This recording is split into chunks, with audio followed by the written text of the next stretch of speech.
Welcome to Gut Punch, the podcast that explores life-changing moments. Hosted by Kathryn Lancioni, a seasoned educator with personal insights into resilience. Kathryn shares how life can change in an instant, shaping our path forward. Each episode features inspiring guests who face their own gut punch moments. Guests share their journeys through loss, upheaval, and triumph. What to expect: honest conversations, lessons in resilience, inspiration for growth. Join Kathryn as she highlights courage and perseverance in every story. Gut Punch is a reminder that there is always a path forward. Be part of the conversation. Register now to join Kathryn for today's journey. Hello, everyone, and welcome to another episode of Gut Punch. My name is Kathryn Lancioni, and I'm your host for today's episode. Today, we're joined by Tess Millay. If you'll remember last week, Tess shared her story of being abducted and her remarkable escape. Today, we're going to talk about what happened next. Tess, thanks for joining us again today. Thank you. It's nice to be here. Yeah, no, I appreciate you coming back and sharing the second part of the story. So last time we talked about what happened. We talked about how you got through it. Yes. And then we stopped. Okay. Right. So what I want to do, so what I want to hear is, I'm so eager, as I'm sure are so many of our listeners, as to what happened next. You survived this absolutely horrific thing, but then what happened? okay. Well, that year following, I had numerous, doctor's appointments, physical therapy. I had my first reconstructive surgery of 3 surgeries. I was still struggling with fear, flashbacks, nightmares, basically all the signs of PTSD. So 1 year after I was abducted, I was married to the man I was dating before I was abducted. So in other words, I was abducted 1 year in April. And then the very next year in June, I married the man that I was dating a year before I was abducted.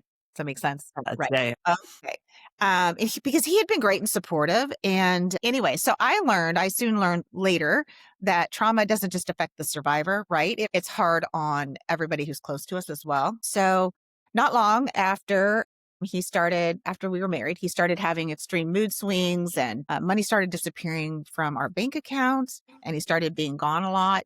So a long story short, really, I eventually learned that he was doing illegal drugs and that there were other women, and ultimately he wanted out of the marriage. So, that's a whole nother hard lesson to learn in life, It's a whole right? nother gut punch. I mean, that's a whole nother, Yeah. that's a whole other thing. Yes. Right. Yes. So, from that, I learned that in the face of tragedy, such as an abduction, for example, individuals can choose 2 paths. So they can choose one marked by anger and bitterness and destruction, or they can choose healing and a desire to overcome and move forward. And so in the aftermath, he and I, we chose 2 different paths. This is really what happened. So the most significant lesson I learned from my marriage was the importance of not making substantial life-changing commitments so soon after experiencing something like that. Because when he asked me to marry him, I just wanted everything to be normal again.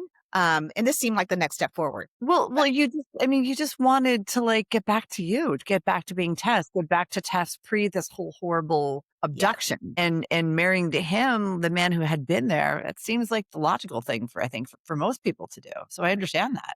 Yes, it just seemed like it. But now, but I was just going through the motions, really, because I was just wanting to, well, that's normal. I want to be normal. So let's do that. But okay, so we were divorced 3 years after we were married. Okay. So it was a short marriage, right? I was 25 now. So between the ages of 21 and 25, I had experienced an abduction. I was still in the middle of the physical and emotional recovery from that abduction. I was married and divorced. So those were the hardest 4 years of my life. Yes. With good reason. But back when I was married, I was referred to a therapist who specialized in trauma. And she taught me that through the study of neuroscience, that traumatic experiences affect how the brain functions. Yes. And so in order to help us respond to trauma and survive, certain areas of our brain become hyperactive while others underfunction. So it alters our neural pathways and shapes thoughts, feelings, and behaviors around our traumatic memories. So during a traumatic event, certain hormones are released that makes the body's stress response more sensitive. Okay. And after trauma, the body tends to release more of these hormones in response to new stress or perceived threats. So for Okay. me, that was really helpful because it was really nice to know that there was an actual physical reason that I really couldn't help of why I was experiencing this fight or flight. I wasn't crazy, right? Right. It was Right. normal. Right. So even though, there were times when you just feel like, I don't, why can I not just get through this? But it's a process. So for example, an example of that is I was fearful that all parking lots were associated with the potential for abduction.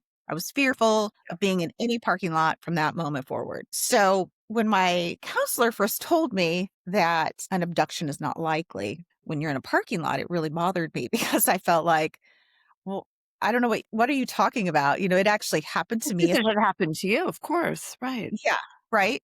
But what she taught me was that I needed to shift my mindset that assumed all parking lots were inherently dangerous. Come to understand that while there's a potential for risk, if I stayed aware and maintained a balanced, rational awareness of my surroundings, right, I could mitigate those dangers, which was really important to learn. So she explained how we can actually rewire and retrain our brain to reverse the effects of trauma.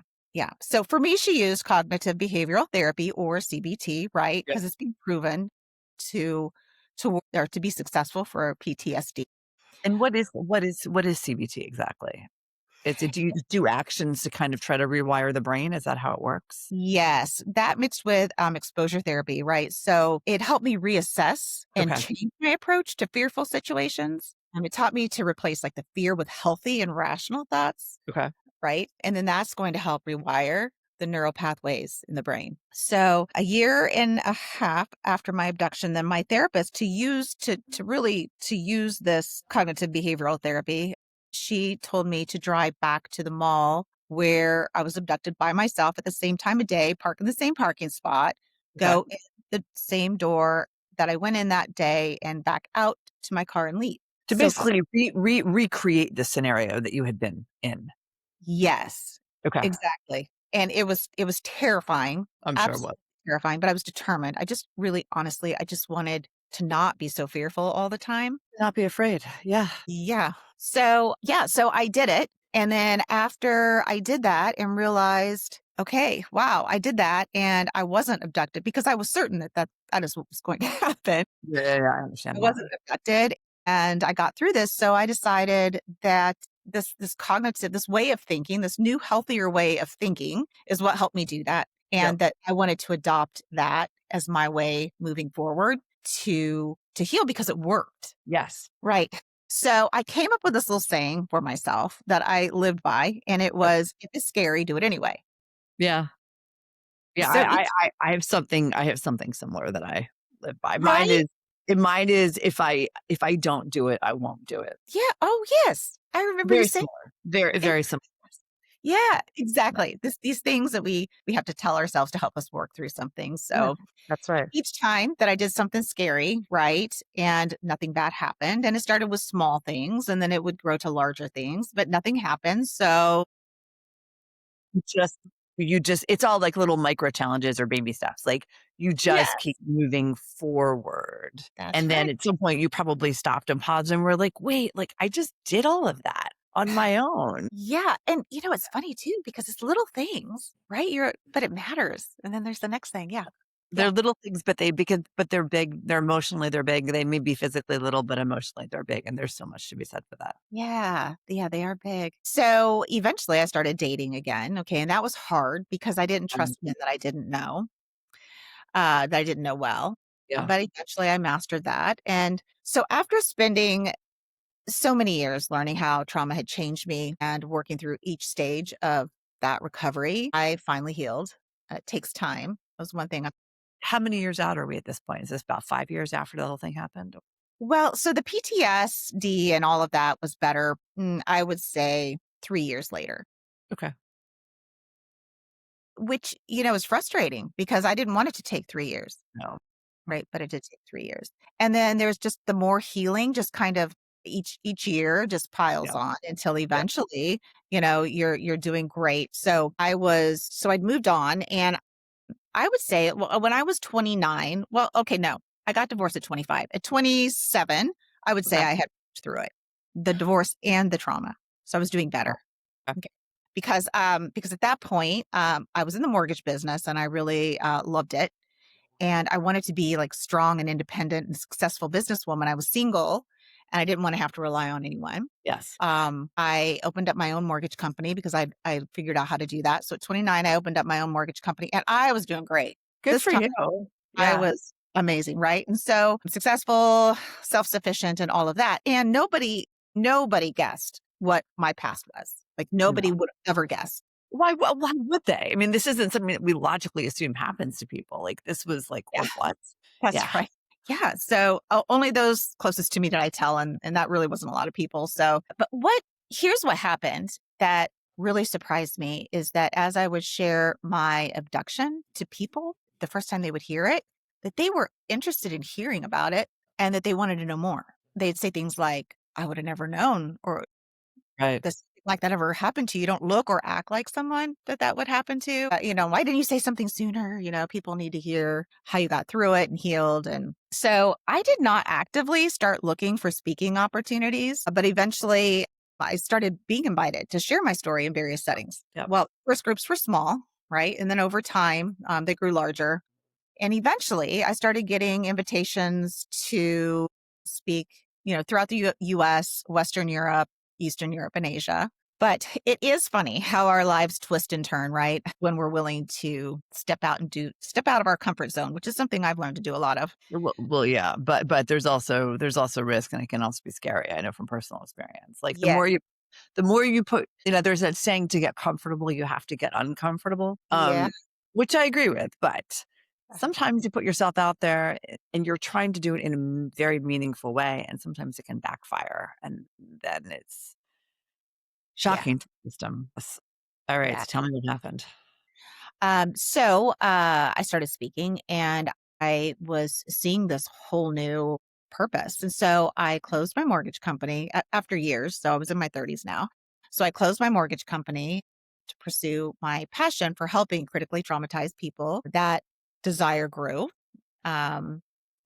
A few years earlier, before closing my mortgage company, I stumbled upon a magazine article that revealed like the violence and injustices faced by women and girls in the Middle East. So in these patriarchal honor-based societies, women are often blamed despite being victims of violence, right? Then their families may turn them out onto the street. They're imprisoned sometimes and even killed. All blame is shifted from the man and placed entirely on the woman. So I was struck by just how different the circumstances surrounding these women and my healing were.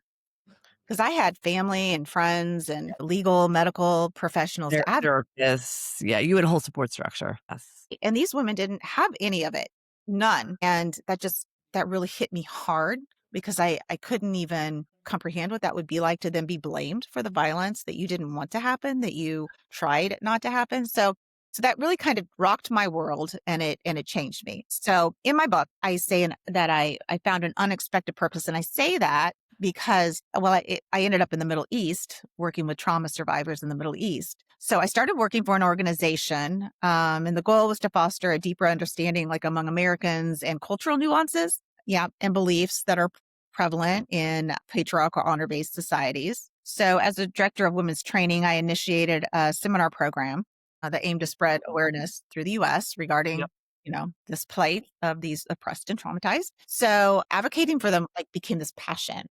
And let me just ask you, how old were the women that you were working with? Are these like young women? Are they teenagers? Across the board. Because trauma, right, it hits Everybody in different ways. Yes, exactly, and on different levels. But when I was in the Middle East working with survivors, it was across the board, but a lot of young girls. So while I was doing this raising awareness, I ended up meeting this amazing American woman who ran a nonprofit organization in Iraq to address humanitarian and advocacy issues for women and children in that region. So it was just this great meeting because we both had the same passion for the same area. So we hit it off. She said, you have to come work for me as a director of advocacy. And I said, yes, because I'd been wanting to do that for so long. It was like a dream come true. So it allowed me to go into the Middle East and address these issues. So So to extreme trauma. Yes, because of the stuff that is done to them, things that we probably can't even imagine. We can't even imagine. Yeah. We can't because in the US, this is just not how we live, and there's just extreme violence. So Right. what they might say is safe in the Middle East, we would not think is safe here, right? So just a whole different mindset because it's a whole different way of living. It's a different culture. It's a different reference base. It's a different Yeah, it really is. So the survivors in that region, though, just because of all the violence, they grapple. There's a lot of mental health challenges, and their mental health system is virtually non-existent. So many, will live their entire life in that area, not knowing without, how to without a trauma. therapist or without somebody to talk to, without a whole. I mean, there's no support network. I would imagine for most people over there. None. No information available. So, and then that perpetuates trauma into future generations, right? So, my job was to incorporate trauma education into this cultural system. Did I lose you? No, I'm here. I'm Okay. here. Okay. So, as a director of women's advocacy, my responsibility was to continue to implement programs throughout the region that would bring positive change to traumatized women. So, I worked closely with the founder of the organization who brought me on, the Kurdish regional government, local members of the High Council for Women in Development, and the United Nations. There was a working group there in Iraq that was working on sexual and gender-based violence. So, here was the catch, though, was that this challenge, so for me to go and do this, it coincided with the invasion of ISIS to what was it, 2014-15 invasion of ISIS that was Syria and Iraq. Yep. Yeah, you remember that. I do. So here we go back to the whole issue of fear. Going into a region like that during a time of instability was very scary, especially already having, experienced a brutal attack. Right. And in preparation for this trip, so I'd watch the world news every night, and reporters were relaying like all the violence and the human rights atrocities that were taking place, including the beheading of an American by ISIS. And ironically, that American lived in Indiana, which is where I live. Oh my gosh. Right. So it just really brought it all home. It was terrifying. That's But crazy. I was determined, right? I was determined because this is what I was meant to do. Yes. And So were you, let me just ask, were you living there at this point? I never lived there. Okay. I never lived there. I went back and forth from here. So the nonprofit that I was working with is out of Dallas, Texas. And so we'd fly back and forth for meetings, but then we would go into Iraq to do the work because we'd have to be on the ground for that. So oh, go ahead.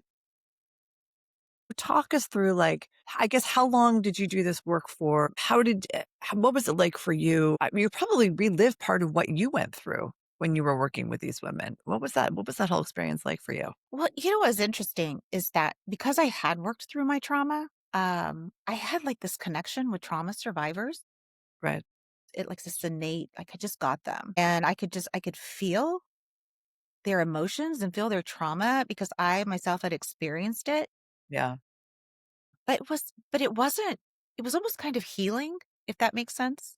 It does. It does. Because I think it does, because you had worked through what you had been through, but you can, I think there's something to be said for working through it even more in unexpected ways. And it sounds like this opportunity gave you that chance. It did. Yeah, it did. It was a huge risk to take, but at the same time, it was very worth it. And look, here I am. So all is well. But we matured. Okay, so this went on for 2 years, and only 2 years because I ended up getting remarried, and surprise, we had a little one come along. So which was unexpected, right? Yeah. Was not the plans, but at that point I couldn't do that work anymore because it was too risky. Yeah, understandable. I'm a mama now, right? So I have to come home for my little one. So, but basically to do this whole thing going over there was the whole cognitive behavioral therapy, which became my whole way of living. So I had to reason through the threats. Yeah. So we were doing threats that were, we were taking risks. That's what I'm trying to say, risks. Okay. But or the founder, she met with experts in the region, and we had a safety plan for everything, right? So we didn't just go in all willy-nilly, right? We went in planned. Yeah. and we had 3 escape routes, out of the country should anything happen. So, so that went well. I will say this though, as just as a side note. So my parents were not supportive at all. So you Well, can they were imagine. probably scared for you, I would think. I mean, can you imagine? Like as a parent now, I think about that and I think, their daughter was abducted. She went through this brutal recovery. She fought to get better. And now, here she's gone on. She's this great Yeah. life. She's married. Life is great. And then, your daughter shows up and says, "Hey, mom, dad, I think I'm going to jet off to Northern Iraq during the invasion of ISIS." And that did not go over well. No, I can't even imagine the words that were used. Like, I would be like, wait, what? Yeah, that Yeah. didn't go well. Yeah. so, No, so but I mean, I think, we laugh about it, but I'm sure it was like beyond challenging and like thinking about escape routes and stuff like that. Like that's yeah. crazy for us to think about here, but that's a reality for so much of the work that gets done over there. Exactly. Yeah. It was terrifying. I can say they were gripped by fear for that. And Yeah. I feel badly for that, right? But I did do what Yes. I Yes. what I needed to do. So, So, oh, go ahead. so here we are. We're how many years? 2 decades, 3 decades after the abduction? We're like now, like This currently. let's see, when I went into Iraq, it was like 2 decades, 20 Okay. years. So Okay. 20 years. I mean, it takes time, right, to heal Does and take take those kinds of time. risks again. Yeah. And right, currently you've a daughter, you're married. Yes. Sounds like you've got a wonderful life now. Looking back on it, I guess, what's the greatest change that you've had from all of these experiences? I mean, abducted, then we know what happened. Married, divorced, remarried, go to the Middle East to work with women who had been through horrible traumas, and then you have your own daughter. And I mean, and you're okay. And that's the most important thing. But how have you changed, do you think? I've learned how to think rationally and reasonably, which is, it's a big thing to learn when emotions, right? Emotions come and go, Yeah. but learning to reason through them, which is what gave me then the strength to do anything that I did after that. I mean, I would just say that that's huge. Just Yes. learning how to think and learning how to overcome fear. And you know what? And I've done everything that I ever wanted to do. That's how I feel right now. So I feel like now I have this amazing daughter. She's 12. Just I'm so happy and I feel like I've lived my life. I didn't let anything stop me from living my life. I was able to forgive and move on when that can be really hard to do. But because of Oh, that, like I feel like, we can do anything. We really yes. can do anything. Anything Yes. that we want to do. But we Well, have people I get tell there. people all the time when I'm talking is like, we're our greatest friend and we're our worst enemy, right? We can make up all the reasons in the world to not do something for ourselves. Yes. And people And do a lot.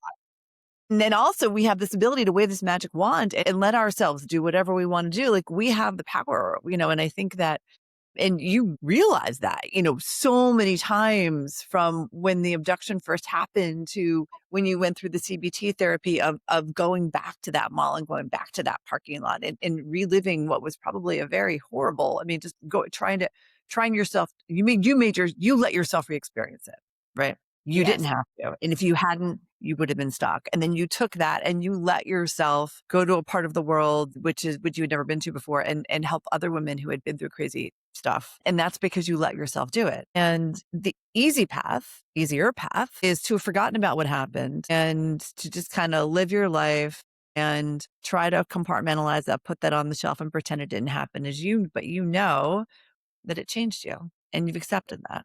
And you can never go back. No, No. no. But I've learned too with my daughter, because I don't want my daughter to learn fear, but I also want her to be wise. Yeah. So I've learned to, say to reason through things so that I'm not completely unreasonable about her safety. But just, I've taught her to be aware, just to be aware, Yep. not to be afraid, but to be aware. I love that because there's a huge difference there. There's a There's huge a huge difference. difference.